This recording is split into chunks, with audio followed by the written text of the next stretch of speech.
வாழ்க வையகம், வாழ்க வையகம், வாழ்க வளமுடன். அருளாசன் அருள் தந்தை வேதாத்திரி மகரிஷி அவர்களும் இறைநிலையும் என்னுள் சூக்குமமாக எழுந்தருளி 6/9/2024 வெள்ளிக்கிழமை இன்றைய நாள்காட்டி வரிகளுக்கான கவிவரிகளையும் அதற்கான விளக்கத்தையும் சிறப்பிக்க வேண்டுமாய் சங்கல்பம் மேற்கொள்கிறேன். அனைவரையும் பணிவோடு முதற்கண் வணங்கி ஆரம்பிக்கலாம் என்றிருக்கிறேன். அனைவருக்கும் இனிய காலை வணக்கம். வாழ்க வளமுடன். சாமிஜியினுடைய இன்றைய நாள்காட்டி வரிகள்: ஞானம் பெற தவம் வேண்டும், தவத்தை பெற குரு வேண்டும் என்று சாமிஜி இந்த நாள்காட்டி வரிகள் கொடுத்திருக்காங்க. இதற்கான கவிதை வரிகள்: தந்தை தாய் இருயிர் ஒன்று சேர்ந்து தலைத்திரு உடலாகி உலகில் வந்தோம். அந்த இருயிர் வினைகள் அறமும் மற்றும் அளித்த பதிவுகள் எல்லாம் என் சொத்தாச்சு. இந்த அரும்பிறவியில் முன்வினை அறுத்து எல்லையில்லா மெய்ப்பொருளை அடைவதற்கு வந்த ஒரு உதவி குரு உயிர் சேர்க்கை வணங்கி குரு திருவடியை வாழ்த்தி வாழ்வோம் என்று ஒரு பாடகருக்கு சொல்லியிருக்காங்க.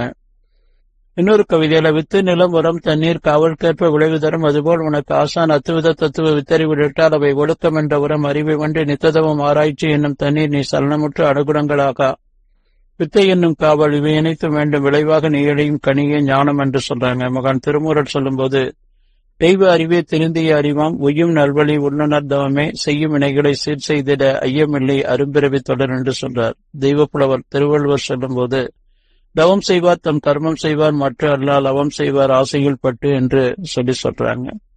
சாமிஜி நாட்காட்டி வரிகள் என்ன சொல்றாங்க?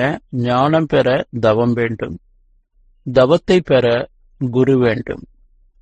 நாம நம்முடைய பதிவுகளெல்லாம் நீக்கி தூய்மை பெற்று அந்த இறைநிலை இணைப்போடு நம்முடைய மன பிரிக்குவன்ஸ் அந்த டெல்டான்னு சொல்லக்கூடிய 1-3 நாம இணைந்து இருக்கணும் அப்படின்னு சொன்னா அதுதான் ஞான நிலை.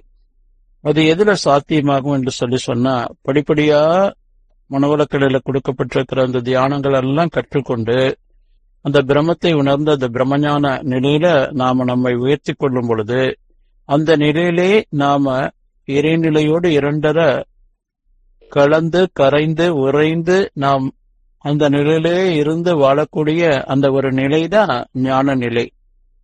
இந்த பூமியில வாழ்ந்த இன்ட்யூஷனாக இறை உணர்ந்து வாழ்ந்த மகான்கள் எல்லாமே வாழ்ந்த நிலை அந்த ஞான நிலைதான். அவர்கள் மனமொன்றி தவத்தின் மூலமாக தேவையற்றதெல்லாம் நீக்கிக் கொண்டு அந்த இறைநிலையோடு இரண்டர கலந்து விரைந்து கரைந்து வாழ்ந்தவர்கள் அவர்கள்.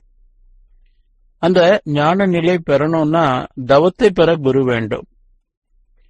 ஒரு குருமார்கள் கிட்ட நாம அதை கத்துக்கொண்டு அதை நாம முறையான தவம் நல்ல முறையில செய்து தினந்தோறும் தவ வாழ்க்கை வாழ்ந்து அந்த தவநிலையிலே இருந்து நாம நம்மை முழுமைப்படுத்திக் கொள்ள வேண்டும்.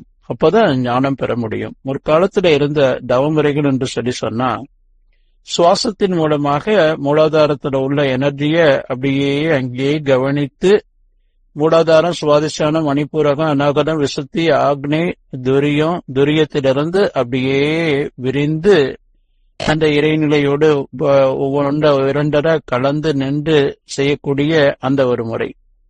இன்னொரு முறை என்னன்னா, அங்கு நிரண்டல் மூலமாக அப்படியே மூலாதாரத்திலிருந்து சுவாதிஷ்டானம், மணிப்பூரகம், அநாகதம், விசுத்தி, ஆக்னி, துரியம் என்ற இந்த 7 ஆதாரங்களுக்கு 7 நிறங்களை கொடுத்து அந்த நிறங்களையே நினைத்து கொண்டிரு என்று சொன்ன குருமார்கள். இதை தாண்டி இதழ்களாக நீங்க பாவித்து மூலாதாரத்திலிருந்து தலைவிச்சு துரியம் வரையிலும் இதழ்களாக இப்படி பல மகான்கள் கிட்ட நாம கத்துக்கணும். ஆனா ஒரு காலத்துல தவம் என்பது எப்படி இருந்ததுன்னா 4ஆக பிரித்தாங்க. பிரம்மச்சரியம், கிரகஸ்தம், வானப்பிரஸ்தம், சந்நியாசம். அது சாமிஜி தூய தமிழ்ல சொல்லுவாங்க, இளமை நோன்பு, இனிய இல்லறம், அகத்தவம், தொண்டு என்று. அந்த அகத்தவ காலம் என்பது ஒரு 45 ஆண்டுகளுக்கு பின்புதான் அந்த அகத்தவ காலம்.